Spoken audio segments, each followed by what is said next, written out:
Amin, puji syukur kita atur kepada Allah SWT. Hari ini Kita semua masih menyampaikan diskusi kelompok yang kedua.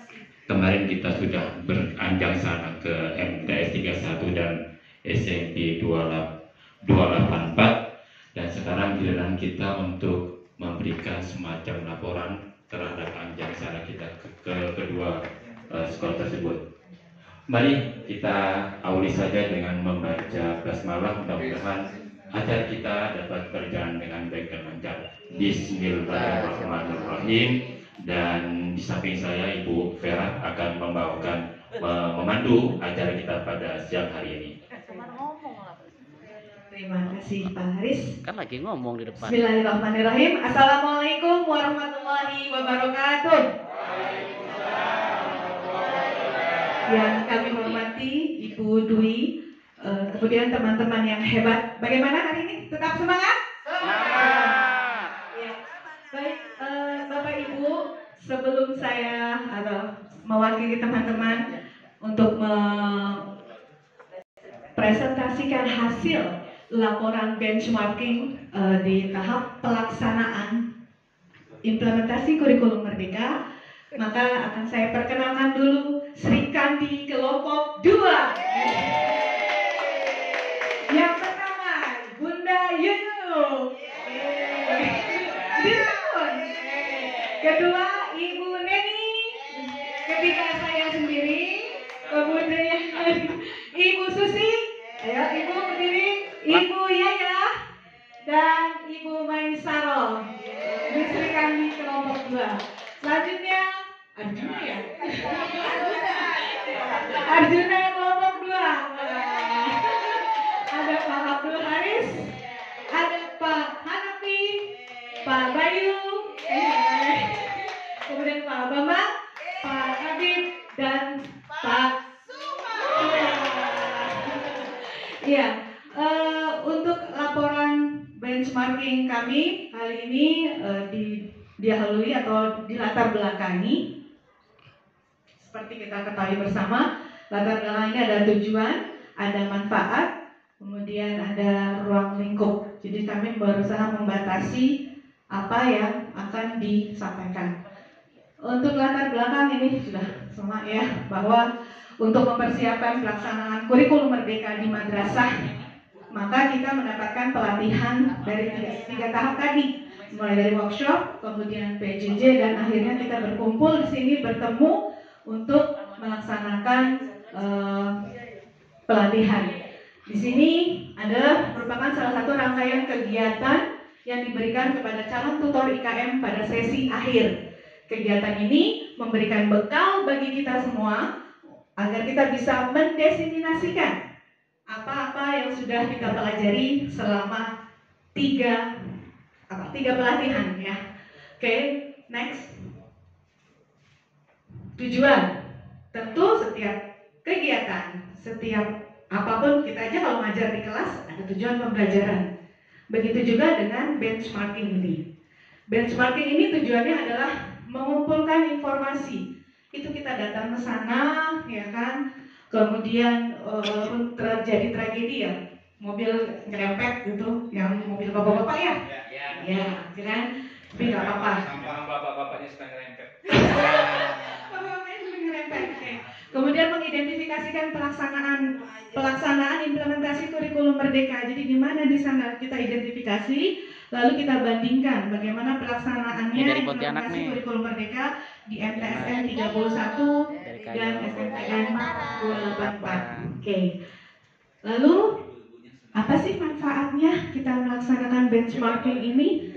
Tentu ini bermanfaat buat diri kita sebagai peserta, mendapatkan informasi tentang penerapan IKM, kemudian mendapatkan bekal pengetahuan tentang IKM itu sendiri, khususnya di bagian pelaksanaan di standar proses. Untuk BDK sendiri mendapatkan gambaran kualitas materi. Jadi sejauh mana sih sebenarnya kita nih sudah bisa memahami materi-materi yang sudah diberikan dalam 3 bentuk pelatihan. Insya Allah lulus semua ya Bapak Ibu. Amin. If you're happy and you know it, clap your hand. Alhamdulillah lulus TK-nya. Bahasa saya. Ya. Lagi ya, if you're happy and you know it, clap your hand. Oke, masih tetap semangat. Continue. Continue, to be continue. Next. Oke, ruang lingkupnya. Oke, ruang lingkupnya adalah di sini kami menyepakati untuk penyusunan modul ajar, pelaksanaan pembelajaran berdiferensiasi di MTSN 31, di SMPN 258 seperti apa sih? Kemudian pembelajaran di kelas, lalu pola pelaksanaan proyek P5P2RA-nya seperti apa? Oke. Ini adalah laporan hasil kunjungan. Mulai nanti ada profil sekolah atau madrasahnya, penyusunan modul ajar, pelaksanaan pembelajaran diferensiasi, pembelajaran di kelas, serta pola pelaksanaan P5, P5, P2RA. Oke, untuk profil ya seperti teman-teman ketahui ya, ini adalah MTS Negeri 31 berada di Jakarta Timur dengan kepala madrasahnya Pak Zainul Ma'arif. Kemudian jumlah tenaga kependidikan sebenarnya 60 jika masuk yang IBS-nya ya, International Boarding School-nya itu. Nah, visinya adalah terwujudnya insan Qur'ani dan berwawasan global. Sedangkan untuk profil SMPN 284, ini visi sekolahnya adalah terwujudnya peserta didik yang unggul, berkarakter, berdasarkan iman dan takwa. Jadi dari visi itu sendiri untuk SMPN 284 itu sudah mengarah kepada peserta didik. Coba Pak, visi madrasah Bapak apa? Bapak? Apa? Ya, ada yang menghafal visi madrasahnya? Ya, silakan Pak. Taat beragama, cerdas, mandiri. Taat beragama, cerdas, mandiri. Simpel ya Pak? Baik. Nah, di SMP 284 ini sudah mengacu pada langsung ke khusus, yaitu kepada peserta didik. Karena memang nampaknya kalau kita baca di komnya dari visi, misi sampai tujuan itu benar-benar detail sekali peserta didik semua. Jadi dia memang tujuannya untuk peserta didik. Oke. Jangan lupa Bapak Ibu. Terpesona Bu. Oke. Untuk penyusunan modul ajar ini kemarin sudah coba kita kumpulkan informasi, kita identifikasi, kita pilah bahwa di 31 modul ajarnya sederhana, kemudian di 284 juga sederhana dan bersifat dinamis. Ini kemarin kita lihat bahwa mengadopsi dari buku penerbit. Kemudian yang ini modul ajar memiliki alur merdeka ya. Kalau kita lihat itu satu prestasi luar biasa atau satu keunikan yang dimiliki oleh SMPN 284 bahwa dia itu punya ciri khas. Berarti tugas kita sebagai tutor nanti mengembangkan kreativitas berpikir dari para wakil kurikulum nanti ya, timnya nanti untuk berinovasi. Apa ya kira-kira yang menjadi ciri khas, tidak sama dengan yang lain tapi on the track gitu, tetap pada jalurnya gitu, tetap tapi ini ciri khas madrasah kami bahwa modul ajarnya itu ada hal-hal yang memang ini di MTS 31 sendiri itu juga ada sebenarnya, saya lihat itu di bagian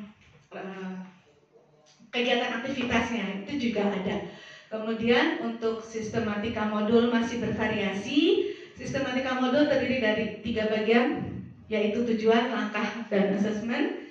Sedangkan di SMP 24 menyusun modul ajar selalu didampingi. Nah ini bedanya. Yang ini belum didampingi, yang ini sudah didampingi. Tapi di MTSN 31 itu sendiri ada pelatihan yang diikuti oleh para guru yang dan diikuti oleh para gurunya. Saya bicara dengan wakil humasnya, dia Bu, di sini kami sudah pertemuan yang ketiga dari 6 pertemuan. Nah itu menunjukkan bahwa betapa kepala madrasahnya sangat konsen memikirkan pengembangan sumber daya gurunya gitu, bahwa ketika SK keluar dinyatakan sebagai madrasah pelaksana kurikulum merdeka, maka kepala madrasahnya berpikir inovasi apa yang harus saya lakukan. Lalu bagaimana cara meningkatkan kualitas? Mudah-mudahan kepala madrasah Bapak Ibu nanti seperti itu semua. Amin. Amin. Selanjutnya, ya, untuk pembelajaran diferensiasi saya serahkan kepada teman saya Sri Kandi Maisaro. Bu Mai. Baik. Umay dari Kalimantan Utara. Iya. Ah. Tadi Banten, Pak.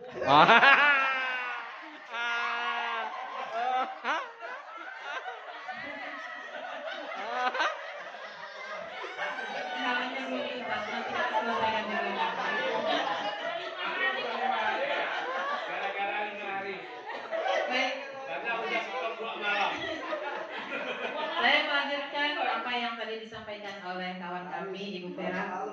Kalau tadi semangat luar biasa, mungkin dengan saya melembut sedikit. Iya.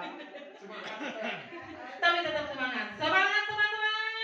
Semangat. Semangat. Semangat. Semangat pagi. Pagi. Mantap. Ini sih bukan lembut, Bu. Baik, Membuat mengeras nih, Bu. Proses pembelajaran berdiferensiasi di MTSN 31. Di sana yang pertama mereka melakukan asesmen awal, asesmen diagnostik. Yang kemudian dari asesmen diagnostik tersebut mereka terapkan pada konten, proses dan produk. Sedangkan pada SMP Negeri 284, asesmen awal mereka menggunakan aplikasi. Kemudian pembelajarannya tergambar jelas pada modul ajar dan mereka terapkan diferensiasi tersebut pada konten, proses dan produknya. Mungkin ini karena MTSN 284 itu salah satu sekolah penggerak. Jadi semua kegiatannya didukung penuh oleh Kemendikbud Ristek Dikti. Dikti apa diksi, Bu? Oh, masih semangat ya, luar biasa. Semangat pagi. Oh, enggak semangat. Oke. Dilanjut. Kemudian pada pelaksanaan di kelas sangat kebetulan sekali, tetapi harapan kami inginnya masuk ke kelas melihat bagaimana proses pelaksanaan di lapangan, tetapi karena satu hal dan tidak memungkinkan, maka kami di MTSN 31 dan 284 kami tidak secara langsung melihat penuh proses pembelajarannya, tetapi kami mendapatkan beberapa informasi tentang proses-proses pelaksanaan di lapangan berdasarkan paparan narasumber dari kepala madrasah dan guru penggerak di di SMP Negeri 284. Lanjut. Silakan dilihat wawancaranya. Ada wawancara dari salah satu vendor YouTuber kami, yaitu Ibu Vera di YouTube. Nanti dilihat Bapak Ibu, jangan lupa subscribe. Subscriber. Subrek.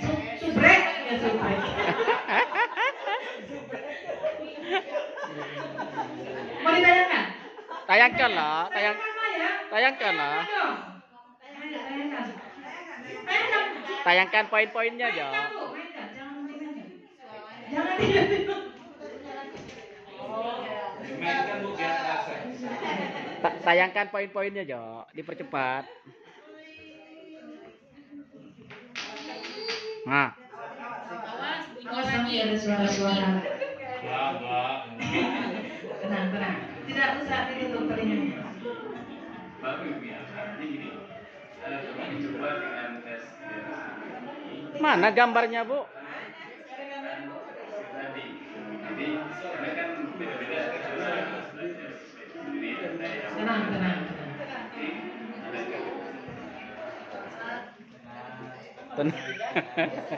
mohon maaf salah teknis. Ini wifi nih Bapak Ibu. Mohon maaf ya.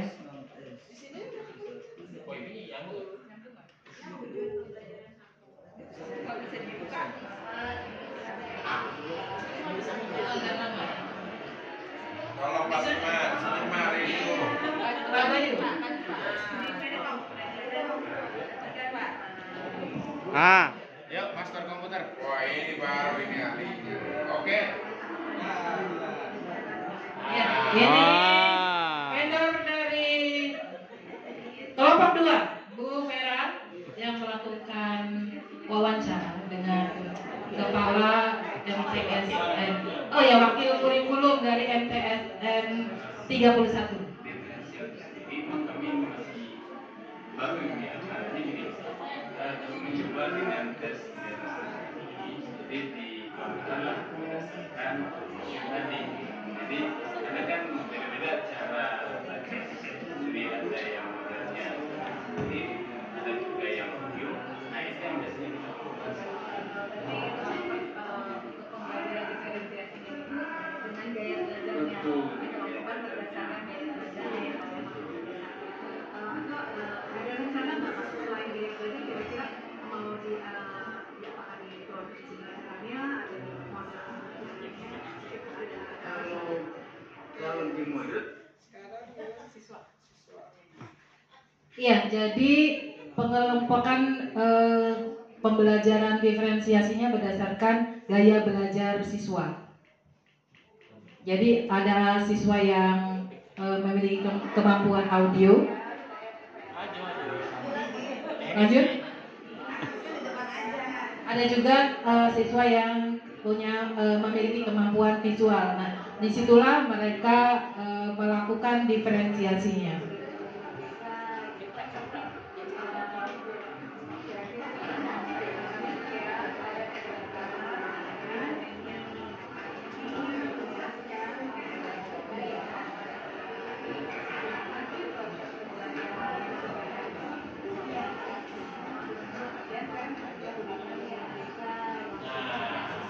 Ini wawancara kami dengan peserta didik, dengan siswa di MTSN 31.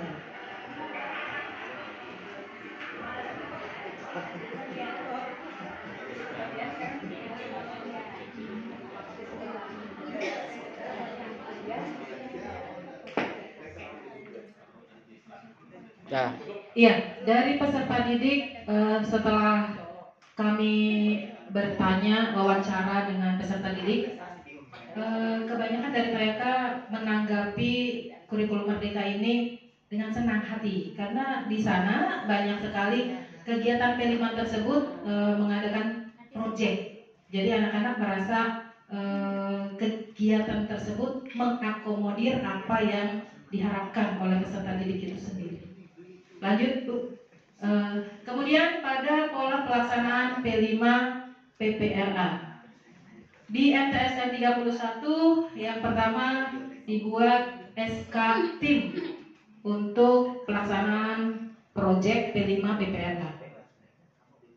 Kemudian untuk sistem pelaksanaannya mereka menggunakan sistem blok. Dengan waktu 2 minggu. Kemudian ditentukan juga mereka menentukan 3 tema. Kemudian untuk raport P5 PPRA-nya di MTSN 31 ini mereka menggunakan aplikasi, tetapi aplikasinya ini mereka buat sendiri. Kemudian di sana juga ada produk hasil dari P5 PPRA tersebut. Dan ada juga modul project. Modul project ini dibuat berdasarkan mengadopsi dari buku paket atau dari penerbit. Sedangkan pada SMP Negeri 284 sama seperti yang di MTSN 31, langkah pertama adalah membuat SK tim P5, tapi nggak ada P2RA. Kemudian menggunakan sistem blok dengan rentang waktu 3 minggu. Ditentukan juga temanya sebanyak 3 tema.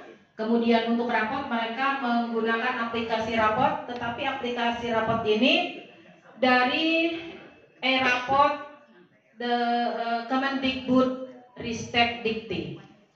Kemudian mereka menentukan tema ini berdasarkan dari hasil nilai raport yang masih merah. Dari sana barulah ditentukan temanya apa yang akan diambil untuk proyek P5. Kemudian untuk akhir dari pelaksanaan P5 di SMP Negeri 284 ini, mereka mengupayakan agar pelaksanaannya minim selebrasi. Jadi bukan minim produk, tetapi minim selebrasi. Karena mini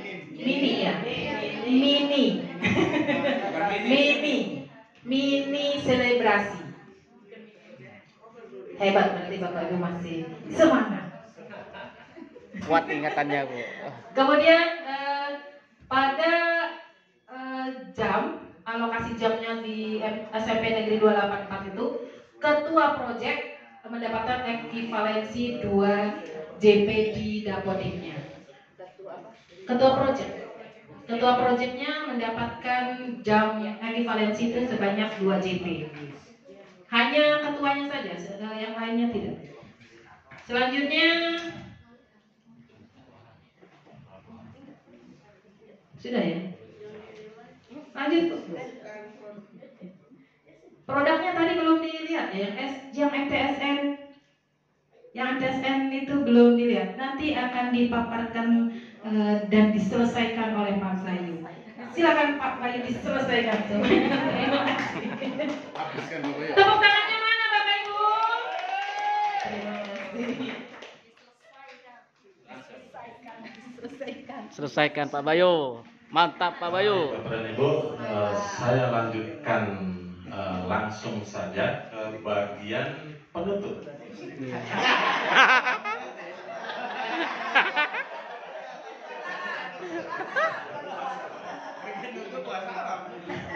Nah, di bagian penutup ini terdiri atas kesimpulan dan tindak lanjut. Baik, Bu. Nah, dapat dikatakan bahwa ketika kita benchmarking ke sekolah-sekolah tersebut, pada satu sekolah yang kita kunjungi ini, tentunya dalam implementasi kurikulumnya itu pada standar proses terutama ya memiliki variasi, pasti berbeda. Gitu. Mungkin poinnya terletak pada di MTS itu baru melaksanakan piloting setahun gitu ya. Sementara di SMP 284 itu kan sudah sekolah penggerak dan mau masuk tahun kelas ke-9 seperti itu, kelas 9 gitu. Nah, jadi dari situ sudah berbeda baik dari segi potensi, kemudian ciri khas dan budaya sekolah yang bersangkutan. Mungkin jika dilihat tadi dari proyek yang dilaksanakan di sana itu sudah berbeda juga. Seperti 31 kan mengambil kearifan lokal berupa membatik misalkan gitu. Sementara di 284 lebih ke yang minim produk seperti itu. Jadi ya itu sehingga kami mengambil kalimat kesimpulan seperti ini bahwa informasi kurikulum ini kalau berdasarkan standar proses itu punya variasi yang kemudian sesuai dengan potensi, ciri khas dan budaya sekolah yang bersangkutan seperti itu. Kemudian harapan dari kita sudah mengikuti berbagai macam rangkaian ini adalah kemudian peserta pelatihan mendapatkan informasi. Jujur saya juga sebelum berangkat itu masih ngawang-ngawang tuh yang namanya project P5 gitu, P5 P2R itu seperti apa sih gitu. Setelah sampai di sini mendapatkan ilmu lagi, kemudian apalagi kemarin dengan benchmarking semakin tercerahkan. Kemudian peserta pelatihan juga mendapatkan pengetahuan dan praktik pelaksanaan implementasi standar proses sehingga diharapkan kompetensi peserta ini menjadi lebih baik lagi. Amin. Nah, untuk tindak lanjut dari overall semua yang sudah kita laksanakan dari workshop dan seterusnya itu bahwa diharapkan setelah calonnya ini hilang gitu kan, jadi tutor. Maka kita akan mendiseminasi mengaprakkan Kopi break Pak. ya saya kelas kali ini MD ya mengenyang Saya ulangi. Mengaseng sarang. Ya, lanjut. Nah, kemudian itu harapannya kita bisa mendesiminasikan ke minimal di KKN wilayah kita, dan juga khususnya kita sebagai kiblat di satuan kerja masing-masing. Itu mungkin harapan. Memangnya Ka'bah, Pak? Siap. Siap Cibaliung. Cibaliung. Lumayan kan Labuan Cibaliung. Ini dokumentasi yang kemarin benchmarking di 2 sekolah tersebut. Kita lihat mungkin memang karena kalau di satu itu karena ada boardingnya ya, jadi kalau ada guru atau yang lebih yang lebih tua lewat itu mereka itu ya azim gitu ya, seperti itu. Atau mungkin kalau di Malaysia Sepong itu saya assalamualaikum itu ciri khas sekali. Ya seperti ini kurang lebih, itu kan menunjukkan azimnya mereka. Kalau di 284 mungkin ya karena sekolah umum ya, jadi ada yang kemarin gini tangannya masuk terus gini.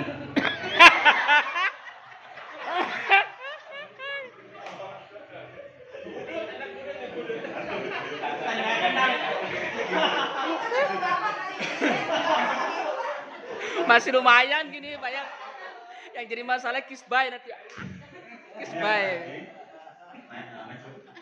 Kemudian ini contoh-contoh modul ajarnya. Jadi di 31 ini memang mungkin tadi ya karena baru piloting sehingga juga banyak adaptasi dari penerbit juga. Seperti itu. Kemudian ini yang di 284 karena sudah bergerak kemudian didampingi tim ahli mungkin cenderung sudah lebih oke lah. Iya. Iya, dipantau terus. Ini Bapak Ibu saya bawa ke sana. Baik, ini topeng P5, P2A di 31. Topeng monyet. Ini screenshotan itu ya, temanya. Jadi mereka temanya itu satu tema di semester 1, 2 tema di semester 2 ya, pertimbangan masing-masing lah. Nah kemudian tadi batiknya juga muncul di situ, topeng ya mungkin ya, sehingga kearifan lokal Jakartanya diambilnya itu. Ya. Mungkin kalau mau melukis ondel-ondel susah ya topengnya aja gitu ya. Nah ini di P5 di SMPN 284 ini mengambil tema bangunlah jiwa dan raganya, gitu kan. Mungkin bisa diadopsi dalam arti karena blok kemudian diambil 15 hari gitu kan. Perencanaannya harus begitu matang sehingga tidak ada waktu-waktu yang kemudian kalau bahasa di Sundanya ngayayai gitu. Jadi nggak jelas lah. Bukan CEN kan? Bukan CEN. Ini COOM lain. COOM. Ayam aja soalnya malu. Aku bilang CEN. Next Bu. Nah inilah dia tim kelompok 2. Baik, cukup demikian. Assalamualaikum warahmatullahi wabarakatuh. Kami serahkan ke Bapak. Oh ya, ini baca dulu. Ini baca dulu ya. Aduh, karya siapa ini? Ya Allah. Ya, ini hasil karya Bunda Yuyun ya. Puisi atau pantun ya, Bun? Enggak tahu lah, pokoknya baca aja deh. Baik. Sebelum mengakhiri presentasi, ini ada sedikit karya. Ya, mendadak waktu itu ya, kemarin ya. Jadi judulnya BDK Jakarta. Keluarga baru bersama guru yang haus ilmu. Cakep. Dengan pengawas yang rindu wawasan luas. Banten, Jakarta, dan Kalbar untuk madrasah hebat ilmu kita sebar. Ya, semoga ini menginspirasi buat kita semua. Teman-teman sehat selalu. Pulang dari sini mendapatkan sertifikat dengan coretan calon sudah tidak ada, kata calon yang dicoret lalu menjadi tutor dan mendesiminasikan kepada teman-teman tingkat kabupaten atau kota Madya, bahkan provinsi kali ya Bu ya. Itu ya, minimal kabupaten bukan sekolah ya Pak. Iya, izin Bu. Hari Senin saya termasuk narasumber nanti yang mengisi. Alhamdulillah. Apa Pak Ariza? Oke. Di PKB. Iya. Mudah-mudahan semua sehat selalu, bergembira selalu, pulang ya enak lah gitu ya. Ya sekian dari saya, mohon maaf lahir batin. Billahi taufik wal hidayah. Wassalamualaikum warahmatullahi wabarakatuh. Kita ingat